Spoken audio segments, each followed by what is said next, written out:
మిత్రులారా, ఈరోజు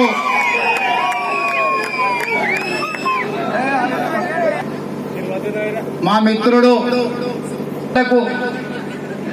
నిరసన తెలుపుతూ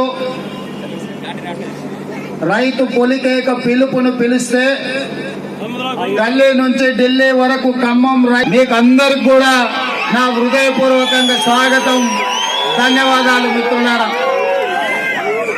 మిత్రులారా, ఒకనాడు ఒక గొప్ప చరిత్ర ఉండేది.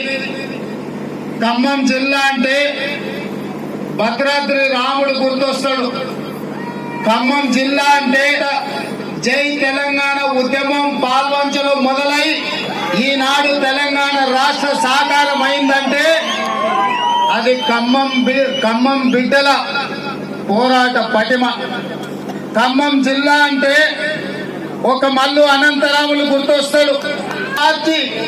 ఖమ్మం జిల్లాకు, ఖమ్మం జిల్లా బిడ్డలకు ఆనాటి నుంచి ఈనాటి వరకు శ్రీమతి రేణుకా చౌదరి గారు కావతా అజయ్ కూడా ఇవాళ ఈ ఖమ్మం జిల్లా ప్రజల యొక్క ఆత్మ గౌరవాన్ని కాంగ్రెస్ పార్టీ కార్యకర్తల శ్రమటను చెమటను రక్తాన్ని సైతం ధారపోసి భుజాల మీద పంపిస్తే మీ ఆత్మ గౌరవాన్ని కేసీఆర్ కాళ్ళకాడ తాకట్టు పెట్టి దళితుల భూములు గుంజుకుని కళాశాలను వ్యాపారం చేసుకోవడానికి అమ్ముడు అయిన దరిద్రుడు పువ్వాడ అజయ్ కూడా ఇవాళ ఈ ఖమ్మం జిల్లాకు తలవంపులు తీసుకొచ్చారు.